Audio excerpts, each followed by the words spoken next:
नमस्कार दोस्तों, आज हम आपको लेकर चलेंगे एक ऐसे वैज्ञानिक की प्रेरक यात्रा पर जिसने विज्ञान को न केवल समझा बल्कि उसे जिया, जिसने परमाणु बम बनाए लेकिन शांति की वकालत की, जिसने भौतिकी के सबसे कठिन सवालों को हल किया लेकिन बच्चों जैसे सरल और मासूम अंदाज में।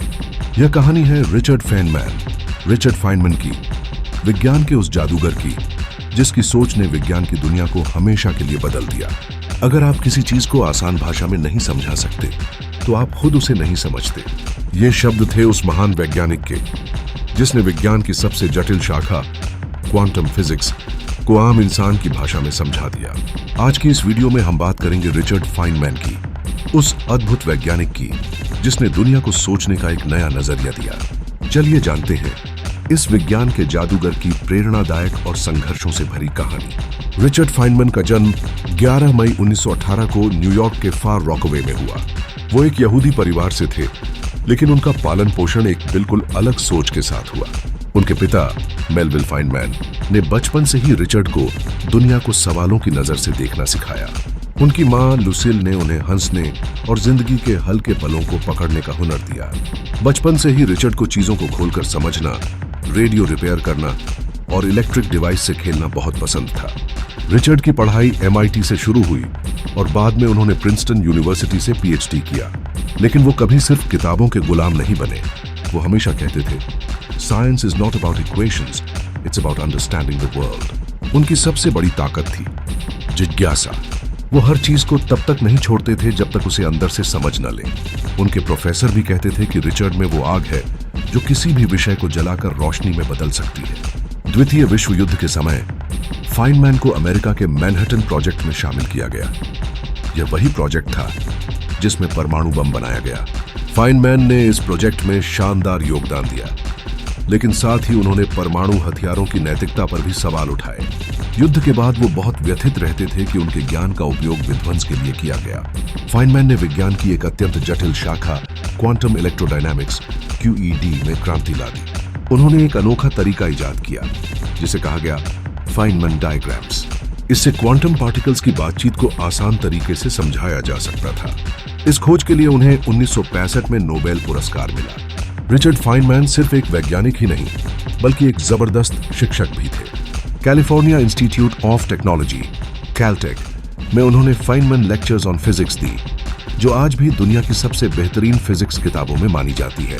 उनकी क्लासेस में बैठना एक अनुभव होता था। वो डांस करते हुए, गिटार बजाते हुए और मजाक करते हुए पढ़ाते थे। उनका मकसद था बच्चों को डराकर नहीं, हंसाकर विज्ञान सिखाओ।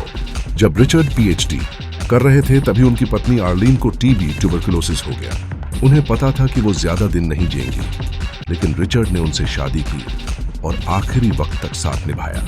जब अर्लाइन की मौत हुई तब रिचर्ड का दिल टूट गया, लेकिन उन्होंने अपने दर्द को अपनी ताकत बना लिया।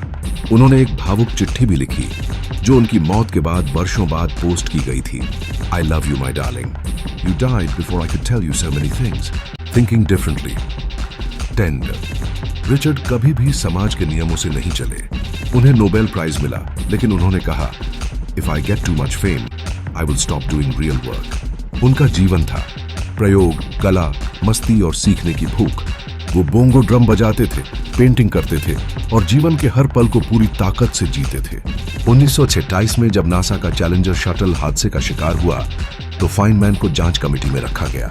सब चुप थे, लेकिन फाइनमैन ने सच्चाई सामने लाई कि ठंड में रबर सील सिकुड़ जाती है और इसी वजह से शटल फटा। उन्होंने लाखों लोगों के सामने एक गिलास ठंडे पानी में रबर डालकर लाइव टेस्ट किया और पूरी दुनिया देखती रह गई। रिचर्ड फाइनमैन कैंसर से लड़ रहे थे, लेकिन आखिरी समय तक वो विज्ञान से प्यार करते रहे। जब डॉक्टर्स ने कहा कि ऑपरेशन कोई फायदा नहीं देगा तो उन्होंने कहा, I've had a hell of a good time. One last time. Let's call it done. 15 फरवरी 1988 को इस अद्भुत वैज्ञानिक ने दुनिया को अलविदा कहा, लेकिन उनके विचार, उनका अंदाज और उनकी बातें आज भी लोगों को प्रेरित करती हैं। रिचर्ड फाइनमैन ने हमें सिखाया कि ज्ञान का मतलब डर नहीं, जिज्ञासा है। सवाल पूछने से मत डरो। अगर तुम किसी चीज को नहीं समझते तो उसे फिर से देखो, बार बार देखो, तब तक जब तक वो तुम्हारा दोस्त न बन जाए। The first principle is that you must not fool yourself, and you are the easiest person to fool. I learned very early the difference between knowing the name of something and knowing something. Physics is like sex. Sure, it may give some practical results, but that's not why we do it. Richard Feynman की कहानी हमें बताती है कि जुनून, जिज्ञासा और सच्चाई के लिए ईमानदारी यही असली सफलता की कुंजी है।